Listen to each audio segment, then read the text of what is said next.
Olá, eu sou o pastor Darwin e você está prestes a receber no Senhor algo grandioso através da palavra declarada dele.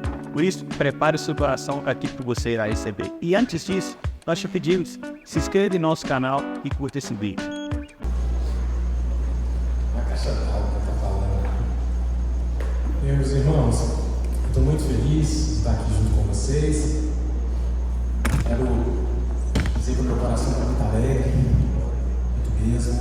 Considero esse momento aqui um grande privilégio.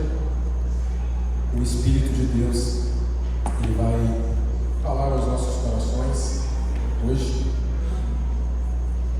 A minha vida é apenas uma pena. A nossa vida é apenas uma pena nas mãos do destro escritor.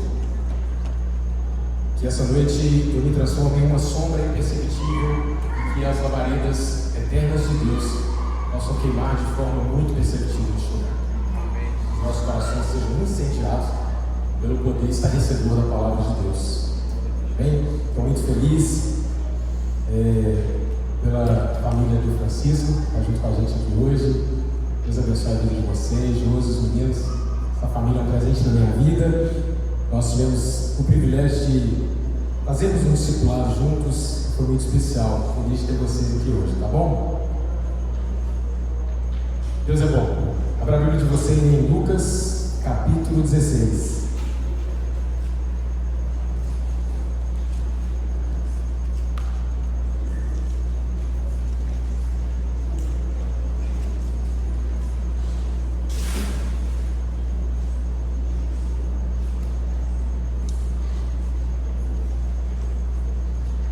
Pode colocar aí, por favor. O pastor disse bem, a gente vai dar continuidade à série de parábolas de Jesus. E hoje nós trataremos da parábola de Lucas 16, especialmente a do rico e do Lázaro. Eu tenho certeza que na noite de hoje o Senhor vai abrir os nossos olhos para coisas que nós nunca conseguimos enxergar ainda nessa parábola. Porque Ele fez isso comigo, não só nessa parábola, mas no capítulo em si, do 16. Havia muita coisa escura para mim no capítulo 16, mas depois de ler mais de 20 vezes, as coisas começaram a se abrir. Às vezes a gente pensa que existem algumas pessoas dotadas de intelecto fora do comum e são capazes de entender a Bíblia. Eu já escutei algumas pessoas dizerem: eu não consigo entender, eu leio, mas eu não entendo. E você acha que quem entende, por acaso, foi fácil chegar até lá? Por acaso você acha que ele leu uma, duas vezes e saiu entendendo todas as doutrinas complexas do Evangelho? Não, querido. Você acha que o Usain Bolt, ele correu como corre hoje, nas primeiras vezes que ele começou a correr? Você acredita que Cristiano Ronaldo, nas suas primeiras temporadas, nos clubes pequenos, quando ele foi revelado, você acha que ele correu e fez tudo que ele fez durante a carreira em seu auge e ainda faz hoje? Você acha que Michael Phelps, um dos maiores nadadores da história americana, um dos maiores medalhistas olímpicos de todos os tempos, ele dava braçadas desde quando ele começou, do mesmo jeito que ele dava quando era o maior do mundo? Você vai ter que se esforçar. Você terá que ler 20 vezes, você terá que ler 50 vezes. Você vai demorar 40 anos para preparar um sermão, porque um sermão não é 30 minutos de pregação, um sermão é uma vida. Então você vai ter que se esforçar muito. Então o recado já começa assim. Lucas capítulo 16. Todo mundo abriu, o pregador não abriu. Lucas 16. Leiam comigo no versículo de número 19. A gente vai ler até o 31. Acompanhe comigo. Havia um homem rico que se vestia de púrpura e de linho fino e vivia no luxo todos os dias. Diante de seu portão de fora, deixado um mendigo chamado Lázaro, que de vez em quando era deixado ali. O que caía da mesa do rico, ele desejava comer. Até os cães vinham lamber suas feridas, pois o seu corpo era coberto de chagas. 22. Chegou o dia em que o mendigo morreu, e e os anjos o levaram para junto de Abraão. O rico também morreu e foi sepultado. No inferno, onde estava em tormento, ele olhou para cima e viu Abraão de longe, com Lázaro ao seu lado. Então chamou: Pai Abraão, tem misericórdia de mim, e manda que Lázaro molhe a ponta do dedo na água e refresque a minha língua, porque estou sofrendo muito deste fogo. Mas Abraão respondeu: Filho, lembre-se de que durante a sua vida você recebeu coisas boas, enquanto Lázaro recebeu coisas más. Agora, porém, ele está sendo consolado aqui e você está em sofrimento. E além disso, entre vocês e nós há um grande abismo, de forma que os que desejam passar do nosso lado para o teu não conseguem, e nem os que estão aí para cá. Ele respondeu: Então eu te suplico, pai, manda Lázaro ir à casa do meu pai, pois tenho 5 irmãos. Deixa que ele os avise, a fim de que eles não venham também para este lugar de tormento. Abraão respondeu: Eles têm Moisés e os profetas, que os ouçam. Não, pai Abraão, disse ele, como se não fosse suficiente. Mas se alguém dos mortos fosse até eles se arrependeriam. Abraão respondeu: Se não ouvem a Moisés e aos profetas, tampouco se deixarão convencer, ainda que se ressuscite alguém dentre os mortos.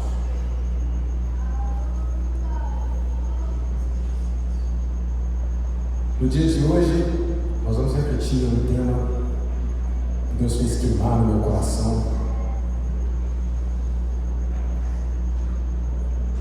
Tem como colocar aí, Gabriel? O tema da mensagem de hoje é a vida aos olhos da eternidade.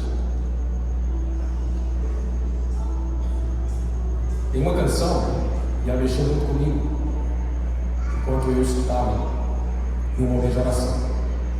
Ela diz assim: será que eu consigo cantar? Essa semana foi difícil para a garganta. Porque pararam de falar do céu, acham que Cristo não vai mais voltar. Já não se fala tanto em oração e santificação, não querem mais pregar. Porque pararam de falar do céu e só se fala em bens materiais. Mas eu sei que dentro da igreja existe uma igreja espiritual.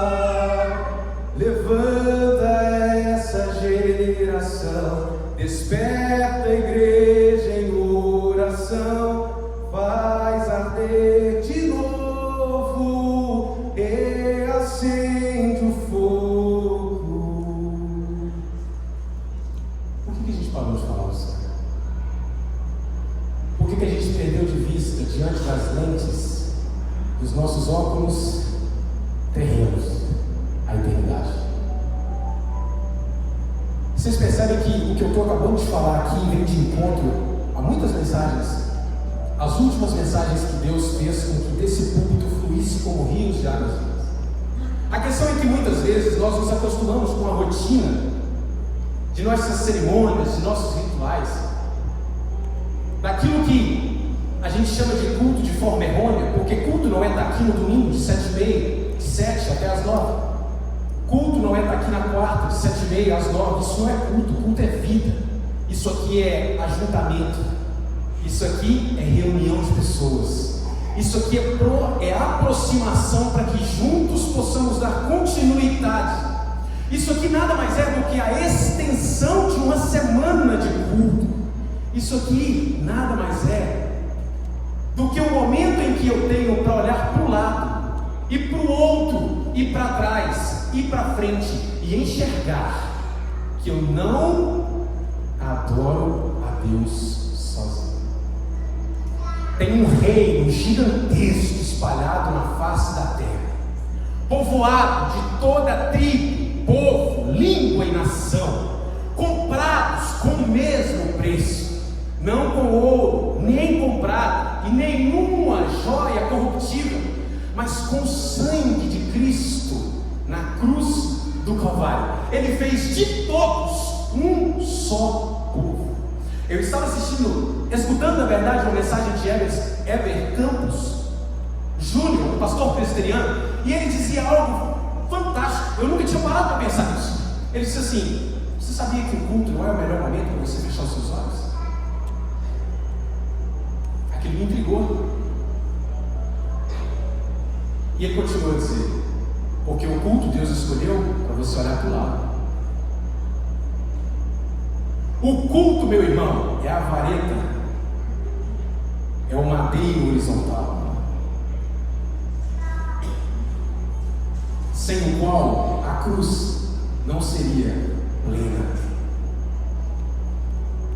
Porque o madeiro horizontal ligou a humanidade a Deus, mas o madeiro vertical ligou a humanidade a Deus, mas o madeiro horizontal ligou a humanidade, a própria humanidade, através de Deus. O apóstolo Paulo diz em Efésios capítulo 4 que nós somos unidos pelo vínculo da paz. A palavra vínculo da paz, a palavra grega para traduzir ela, que foi aonde o Novo Testamento foi escrito, e nos dá a oportunidade de aprofundar um pouco no conceito da palavra de Deus, é a mesma palavra grega para dizer da união do antebraço com o braço. É a mesma palavra grega para definir a união das juntas, como se fosse a minha coxa e a minha perna. Sabe o que isso significa? É impossível separar. Tem que separar os tendões, tem que separar os ligamentos e continuar com as funções do membro. É impossível. Por que eu estou dizendo isso? Porque a cruz, ela não tem só um madeiro, ela tem 2 pedaços de madeira. E eles são uma coisa só, com o objetivo de tornar todos um só também. E quando eu digo sobre eternidade, isso está linkado ao fato de que quando nós escutamos a palavra de Deus que emana do púlpito, a gente não pode, nunca pode imaginar que é só mais uma pregação. E o fato de nós olharmos dessa forma, porque é assim que a maioria de nós olha, é o resultado pelo qual nós vivemos todos os dias da mesma maneira. Nenhuma mensagem de domingo pode fazer com que a sua vida seja igual na segunda. Todas as mensagens de domingo têm poder para transformar a sua vida, porque você é transformado de glória em glória. Nós vivemos um processo de santificação que um dia culminará no processo de glorificação. Mas até nós sermos glorificados, nós somos santificados dia após dia pela palavra regeneradora de Deus. E a palavra de Deus, ela coloca diante de nós essa noite a eternidade. Para a gente entender a parábola do rico e do Lázaro, a gente precisa voltar um pouquinho no capítulo 16 e analisar o contexto dessa passagem. 16, versículo 1, Jesus começa a contar a história de um administrador infiel.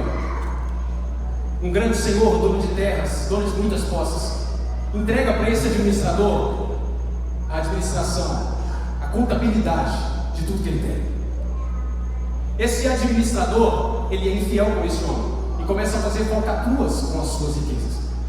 Ele começa a perder os seus bens em negócios mal feitos e de forma desonesta. Aquele homem, dono de tudo, chama ele e diz: você está sendo desonesto e isso chega aos meus ouvidos. Eu vou te despedir. Entrega para mim todas as contas. E antes de ele entregar a conta, ele disse: preciso me precaver, porque se ele me despedir, eu não posso cavar. Cavar terras na época era um dos trabalhos mais difíceis que tinha para ser feito e ficava para o ralé da sociedade, para aqueles que não eram nem um pouco tidos em autoestima. E ele também disse: de mendigar tenho vergonha, então preciso me preparar, porque se ele vai me despedir, eu preciso ter aonde repousar, eu preciso ter pessoas que possam me contratar no dia de manhã. Então ele foi até aqueles homens que deviam o seu senhor, sem a devida autorização, e perdoou parte da dívida de cada um deles. E então entregou a conta para o seu senhor. Parecia que estava tudo bem. A Bíblia diz que esse senhor o elogiou por causa da sua astúcia, da sua esperteza. Mas na verdade tudo que esse senhor fez foi dar a ele a oportunidade de ser desonesto. E ele acatou. Só que ele o elogiou porque na época os senhores, eles priorizavam que tivessem boas relações entre si por questão de benevolência. Então esse tipo de atitude de perdoar dívidas era tido pelos senhores como algo feito de forma esperta, de forma inteligente, porque eram alianças, eram acordos que poderiam ficar firmados entre os senhores, e mais tarde isso poderia trazer benefícios para ambos. A Bíblia diz que ele elogiou, e foi nessa passagem que Jesus fez um comentário acerca da parábola que ele estava contando, e disse: por isso os filhos das trevas são mais inteligentes que os filhos da luz. Por que ele está dizendo isso? Logo após ele diz: eu aconselho vocês que façam como este. A primeira vez que eu li isso eu fiquei intrigado. Falei, como assim Jesus está dizendo para eu fazer como administrador infiel? Mas logo após Jesus explica e diz: porque ele fez amigos com as riquezas, mesmo que as riquezas injustas. O que Jesus estava querendo dizer? E desde o capítulo 16, versículo 1, o objetivo de Jesus é falar aos fariseus, e a gente vai entender por quê. O que Jesus estava dizendo é que vocês precisam ser inteligentes o suficiente para entender que as riquezas que estão nas mãos de vocês, elas não foram dadas para vocês simplesmente usufruírem. Elas não foram dadas muito menos para instrumentalizar vocês, mas para serem instrumentalizadas. Existe um abismo de diferença entre eu instrumentalizar as riquezas a meu serviço e as riquezas me instrumentalizar a serviço delas. E a gente vai entender mais para frente por que Jesus está tratando desse assunto. Então ele diz: sejam inteligentes como esse mordomo infiel, porque ele foi esperto para fazer amizades com os bens que tinham. E aí ele diz assim: façam boa administração dos bens que vocês têm, para que quando vocês não tiverem esses bens, vocês sejam recebidos nos tabernáculos eternos. Olha que coisa fantástica. Sabe o que Jesus quer dizer? Façam uso de todos os bens que vocês têm, considerando que um dia eles vão cessar e o poder de compra não vai existir mais. Jesus estava falando da eternidade. Então Jesus estava dizendo: administrem as riquezas que estão nas mãos de vocês, olhando para a eternidade, para que quando elas cessarem, vocês sejam recebidos nos tabernáculos eternos. Jesus está dizendo: façam amizades com a eternidade. Jesus está falando dele, Jesus está falando do Pai, ele está falando do Espírito Santo. Coloquem as riquezas a serviço do reino eterno, porque essas riquezas, se instrumentalizadas a serviço do reino eterno, automaticamente vocês estarão fazendo amizade com o Pai eterno. Longe da palavra de Deus querer dizer, e a gente vai entender isso melhor dentro da parábola do rico e do Lázaro, que são as boas obras feitas com as riquezas que nos darão a salvação. Mas a gente vai entender mais para frente por que Jesus disse isso. Então Jesus prossegue, e quando Jesus termina de contar essa parábola, os fariseus zombam dele. Os fariseus ridicularizam Jesus. Os fariseus riem da história de Jesus. E Jesus diz para eles: vocês zombam porque vocês mesmos justificam a vós mesmos. A justificação de vocês são vocês mesmos que a fazem, mas o Pai conhece o seu coração. Os fariseus eram avarentos, os fariseus eram amantes do dinheiro, muito mais os saduceus, outra classe religiosa. Os fariseus eram um tipo de elite religiosa da época, os caras que detinham o conhecimento aprofundado nas Escrituras, os rabinos, aqueles que ensinavam, que oravam nos templos, que vestiam roupas religiosas, que se portavam no meio das multidões como os grandes conhecedores de Deus. E eles zombam de Jesus, e Jesus diz a eles: eu conheço o coração de vocês. E foi aí que Jesus inicia rico e Lázaro. É mais ou menos se Jesus estivesse dizendo para eles: vocês estão zombando a minha história? Então deixa eu contar outra história para vocês. Deixa eu contar outra história para vocês então. Havia um rico. Aí Jesus começa a história do rico e do Lázaro.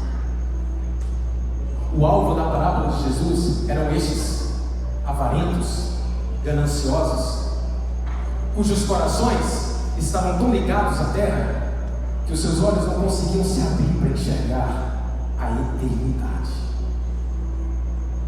Havia um rico. Qual o seu nome? Pronome indefinido. Rico. E havia um mendigo chamado Lázaro. Várias nuances da Bíblia Sagrada. Por que não tem uma rico? Sendo que qualquer outra história é contada, e na maior parte das histórias que nós contamos, nós lembraremos do rico para dizer o nome dele. E até o segundo nome a gente vai lembrar. Mas do pobre mendigo a gente não vai lembrar o nome dele, muito menos o segundo.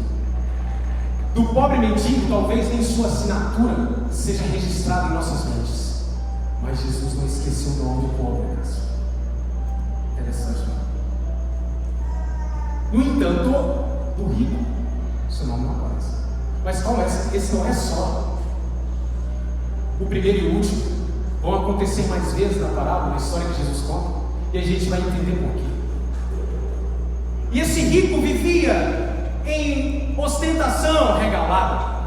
A sua vida era de luxo, as suas roupas eram roupas reais, as suas terras eram gigantescas, os seus campos eram invejáveis, tinha administradores a seu serviço, escravos como seus pertencentes.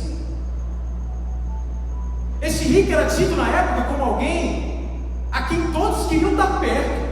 Afinal de contas, todo mundo gosta de estar perto de alguém que tem riquezas. Todo mundo aprecia a presença de pessoas que têm poderes. Quem não? Deixa eu fazer uma pergunta. Quem aqui quer ficar rico?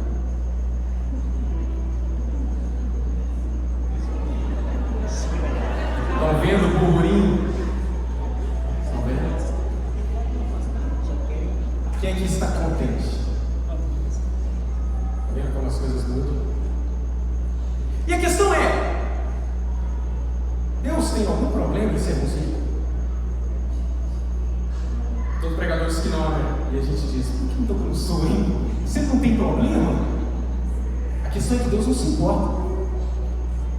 Toda a Bíblia Sagrada você vai encontrar grandes servos de Deus, grandes servas de Deus até, que tiveram muito poder aquisitivo. E também em toda a Bíblia Sagrada você vai encontrar pessoas que tinham um poder mínimo aquisitivo, que fizeram história, que desestruturaram as obras de Satanás durante toda a história da igreja e da humanidade. Deus não se importa, para Ele não faz diferença. A questão é onde está o teu coração. Só que isso você já sabe, você está cansado de escutar isso, não é verdade?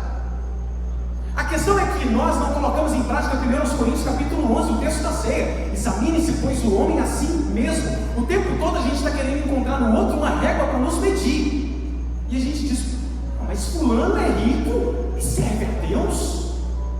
Deus não mandou você olhar para fulano. Paulo disse: examinai a si mesmo conforme as Escrituras, para saber se vocês estão na fé. Deus não tem problema com a nossa riqueza e muito menos com a nossa pobreza. A questão é: Ele sabe o que Ele pode nos entregar. Ele te conhece bem, a ponto de que se você estiver pedindo riquezas, como Ele disse para o povo de Israel: Israel, eu fiz vocês andarem 40 anos no deserto. Mas para quê? Para mostrar para vocês o que está dentro do coração de vocês, porque eles não conheciam.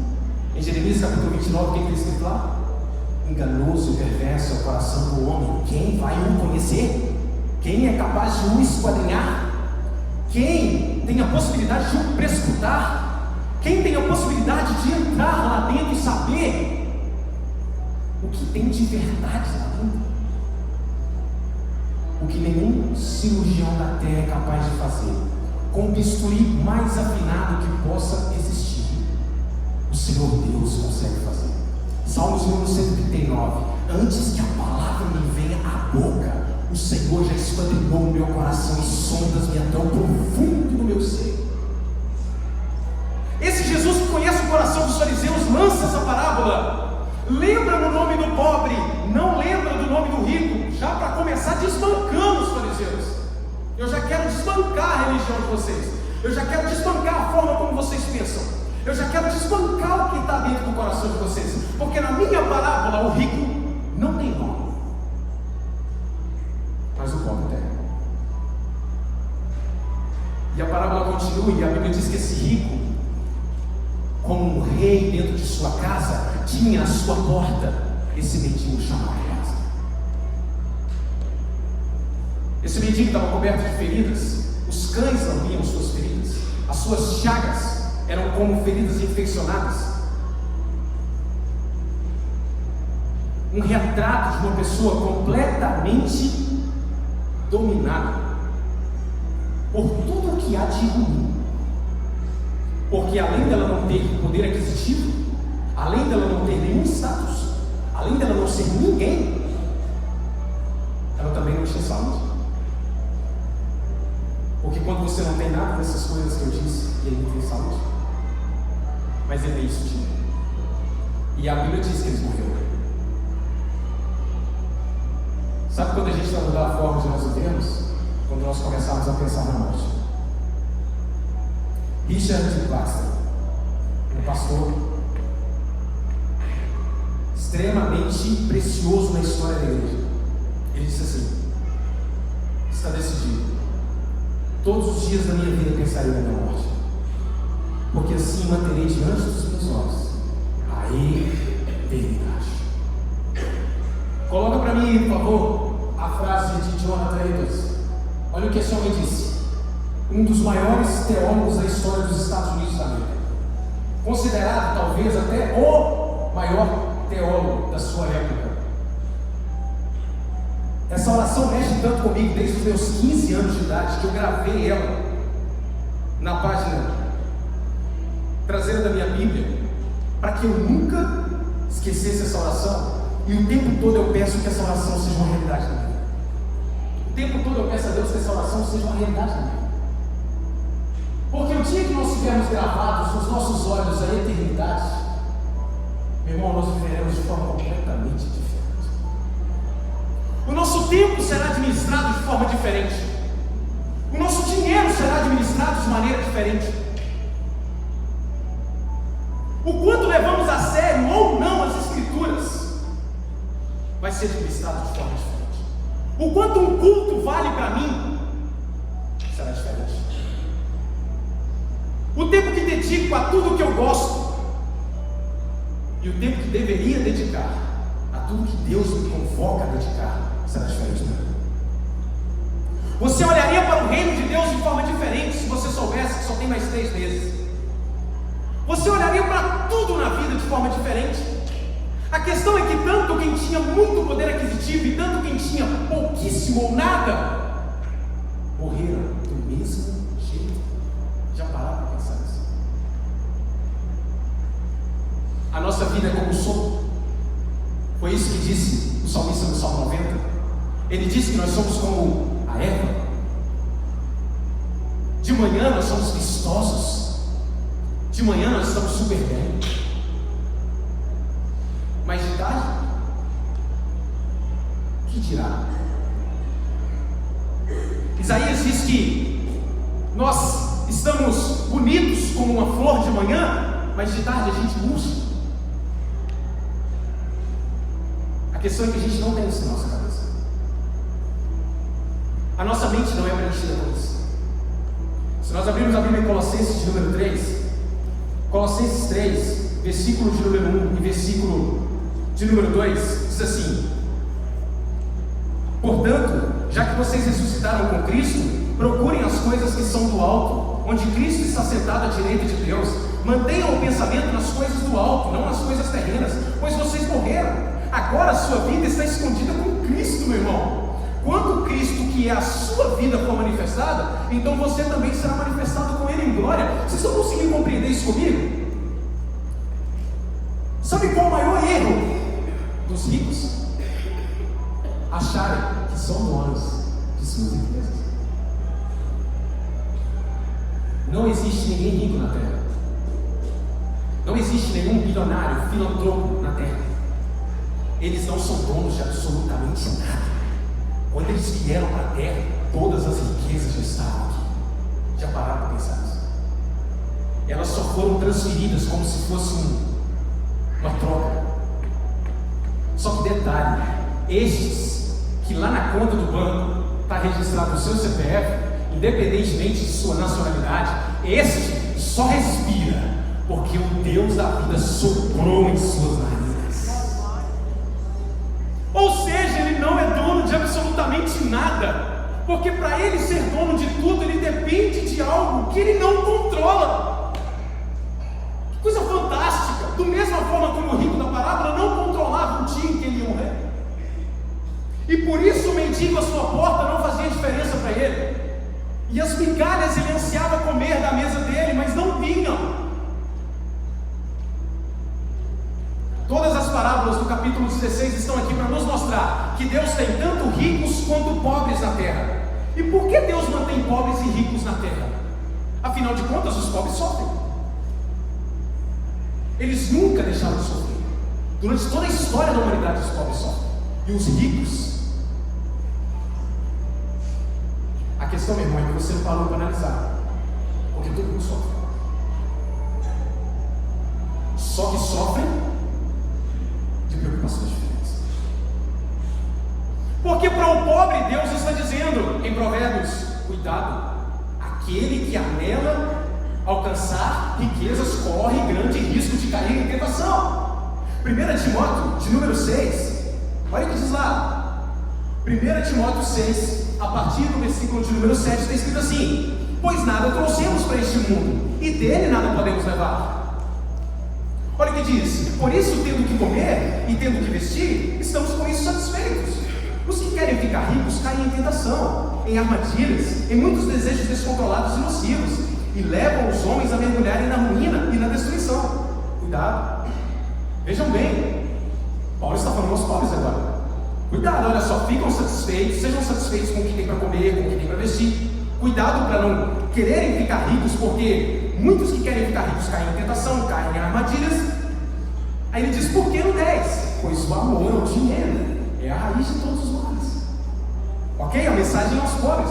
Então vejam, está aqui a preocupação. Só, meu irmão, se você for lá para o 17, está escrito assim: ordene aos que são ricos nesse mundo que não sejam arrogantes. Olha Deus olhando para os ricos agora. Deus muda o foco. Agora para vocês.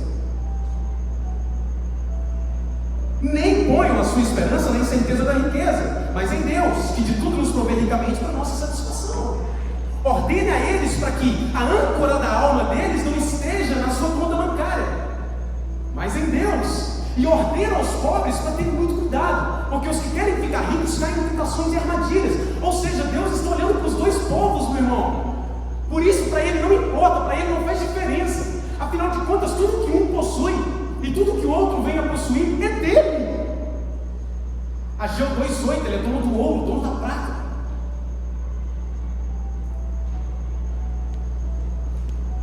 A história continua. E a Bíblia diz: o mendigo morreu e foi levado pelos anjos. O rico morreu e foi sepultado. Aí os fariseus que conhecem de história, peraí, levado pelos anjos, aquele que estava todo infeccionado, cheio de pus, levado pelos anjos, aquele cujas feridas eram lambidas por um animal imundo, pelos anjos, aqueles anjos que apareceram lá no Antigo Testamento. Imagina os fariseus sentados na classe escutando a história do mestre. E cada frase que Jesus falava da parábola gerava nos fariseus uma repulsa diferente. Afinal de contas, os cães eram considerados animais imundos, os mendigos não tinham status nenhum, não davam ofertas, eram mais um obstáculo no caminho. Quantas vezes nós nos comportamos assim? Meu irmão, você não é obrigado a dar esmola para ele. Mas sabe uma coisa que a igreja de Cristo tem que entender? Você nunca pode desprezar ninguém. Essa muitas vezes é o nosso problema. Você não quer dar esmola, meu querido? Não dê, mas não despreze. Diga: não tenho. Diga: não posso. Diga: não quero.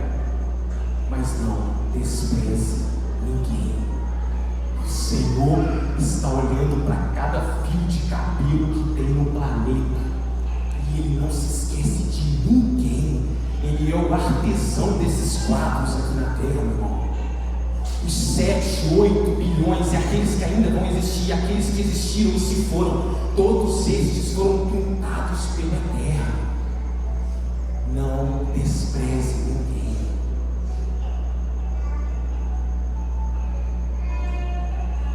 Tiago falou sobre isso, né? Se você chegar numa reunião e perceber que tem sentado alguém com anel de ouro, vestido de roupas reais, importante, de grande status, você vai para lá, se aproximar dele, se assentar perto das primeiras cadeiras? E se você vê um irmão humildezinho, que não tem nada, ou que tem muito pouco? Mas a gente o tempo todo está se aproximando tanto de Deus quanto das pessoas com interesses prévios, com conceitos pré-formados, com o objetivo de nos trazer benefícios. Você já parou para pensar que a sua vida já passou da hora de começar a derramar na vida do outro? Você já parou para pensar nisso? Já parou para pensar que muitos de nós aqui já chegamos a um tempo em que era para a gente estar transbordando, ao invés do nosso frasco meio vazio ou meio cheio, está o tempo todo buscando muleta, buscando formas diferentes de se encostar em alguém? Eu não estou falando só na área espiritual, estou falando em todas as áreas. Quando é que a gente vai deixar de ser vitimista? Quando é que a gente vai parar de se aproximar com o objetivo de que o outro transborde sobre a minha vida? Hoje eu estava com vontade de ir até o Acácio para dar um abraço na vida dele. Quando eu cheguei para dar um abraço no Acácio, achando que eu ia dar um abraço para ele ir embora, o Acácio começou a transbordar sobre a minha vida. O cara fez uma oração que meu coração queimou. E assim é na vida de outros aqui. Mas por que eu estou falando isso aqui? Porque no ambiente de culto a gente está passando da hora de começar a transbordar na vida do outro. Quantas vezes o Senhor já ardeu no seu coração que era para você sair do seu lugar e procurar alguém que está distante, que está sumido, que você está sentindo falta, que está percebendo que está distante, e abraçar e começar a orar pela vida dele? Quando você assustar, essa pessoa vai cair em lágrimas, porque tudo que ela estava precisando é que alguém que está transbordando derrame isso na vida. Você já pararam para pensar e para perceber o quanto nós somos crentes consumidores? Já pararam para pensar nisso? O quanto a gente vem para a igreja na expectativa do que nós vamos receber hoje, hein? Você nunca parou para pensar que Deus quer te colocar para entregar? Nunca parou para pensar nisso? Então começa a pensar. Porque no seu trabalho, o Senhor Deus vai arder no seu coração e dizer: vá para um lugar distante e fale comigo. Porque enquanto você estiver preparando a comida do seu esposo, o Senhor Deus vai arder no seu coração e dizer: logo após o alimento aí, para tudo e senta um pouquinho ali na cama, coloca uma canção para rodar e só fica perto de mim e passa tempo comigo. O Senhor Deus vai começar a arder no seu coração. Vou dizer para você, na sua faculdade, quantas pessoas servem a Deus? Na minha sala de aula, no meu segundo, terceiro ano do ensino médio, eu era o único. Na minha empresa, eu sou um dos poucos. Eu tenho certeza que com você não é diferente. A questão é, os seus olhos estão tão satisfeitos com a terra que você nem se preocupa com isso, não é verdade? Afinal de contas, você não parou para pensar que aquele que está junto com você na sala de aula é um mendigo espiritual com um coração infeccionado com um câncer terminal chamado pecado, e você é a salvação na vida dele? Já parou para pensar nisso? A gente lê a Bíblia Sagrada, esse é um grande perigo que a gente corre. Eu sei que vocês passam disso também. E quanto mais de vocês vierem pregar também, vocês vão passar por isso também. A gente lê a palavra, você já percebeu que a gente lê a palavra de Deus e parece que a gente lê já pensando em pregar? Não é assim. A gente já lê assim, caraca, que mensagem. Nossa, Deus, que texto! Que interpretação que o Espírito de Deus me fez enxergar que eu nunca vi antes. Poxa, eu liguei esse texto com aquele texto. Nossa, que sermão lindo que pode dar. Deus está assim, eu não estou entendendo nada. A palavra é um espelho, não é uma lanterna, não. É para você se enxergar, filho meu. Não é para você tentar bater em outro lugar, não. Não é para você tentar jogar esse foco em outro ponto, não. É para você se ver aqui. Você já se viu na vida do seu colega de trabalho? Você já se viu na vida do seu colega de faculdade, de escola? Já se viu na vida do seu familiar? Ele está à porta da sua casa, crente de Deus. Você é o rico de Deus.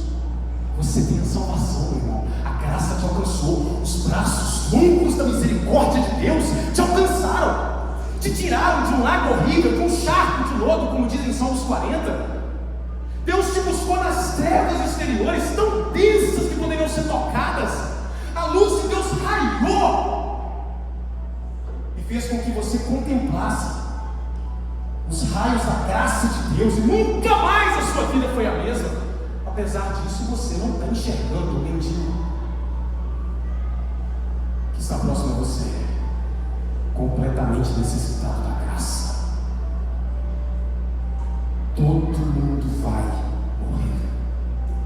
E a partir do momento que a gente passar a pensar nisso, a gente vai viver de forma diferente. O rico, lá no inferno, olha de longe e vê no alto, os papéis se inverteram. Nem toda a conta bancária do rico poderia agora fazer algo por ele, nem sequer comprar uma gota de água. Tudo o que ele queria era uma gota de água. Dinheiro que ele tinha para comprar todos os reservatórios de água da época. Mas na eternidade não tem lojas abertas. Isaías, capítulo de número 55. Não abra, me escuta. Isaías 55. Venham todos vocês que estão com sede, venham às águas. E vocês que não possuem dinheiro algum, venham, comprem e comam. Venham, comprem vinho e leite sem dinheiro, sem custo. Vamos refletir nisso aí enquanto eu abro João, capítulo de número 7. Diz assim, no versículo 37. No último e mais importante dia da festa, Jesus se levantou e disse: todo aquele que tem sede, venha a mim, beba.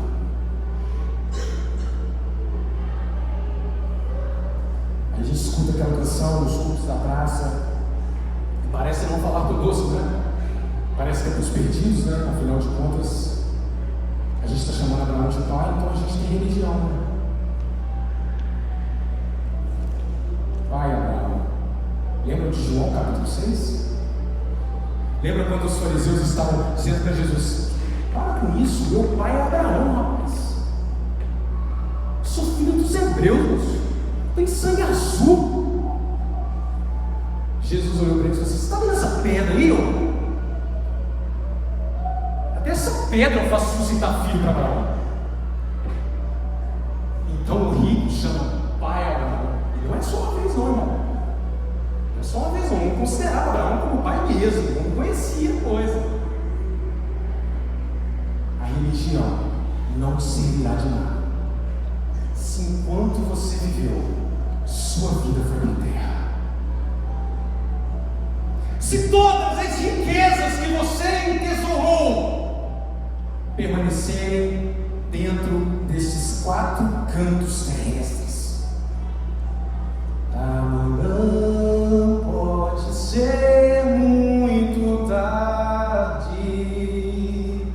Hoje Cristo te quer libertar. Pelo amor de Deus, você está achando que você está no culto de domingo 3 3 horas da tarde, pregando frente à Cracolândia.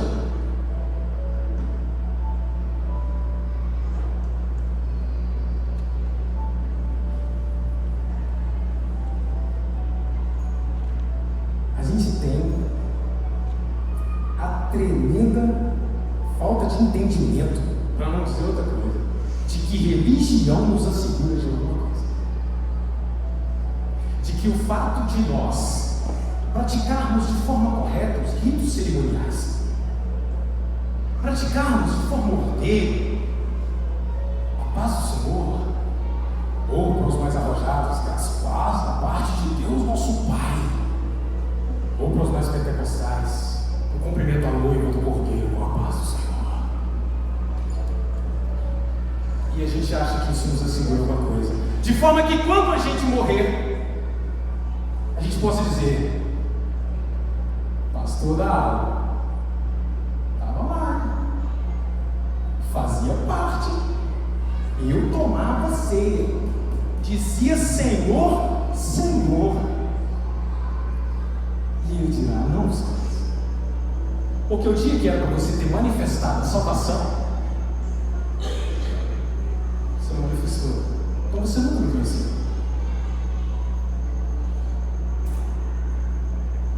A parábola não está aqui para dizer que o rico foi condenado porque ele era rico. Muito menos a parábola está aqui para dizer que o pobre foi salvo só porque era pobre.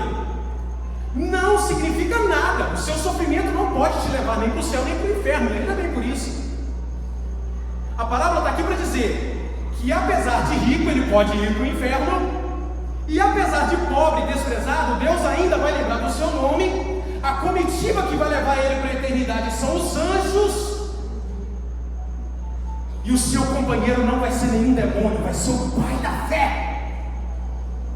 Vocês conseguem compreender a profundidade disso? Eu tremo diante de uma verdade dessa. 1 Coríntios 15, 19, escutem comigo o que está escrito lá. Diz assim, 1 Coríntios 15, 19: se é somente para esta vida que temos esperança em Cristo, somos de todos os homens, os mais miseráveis da face da terra. Se a sua vida cristã, se tudo o que você faz, agora abrangendo toda a sua existência, se tudo isso é tesouro entesourado,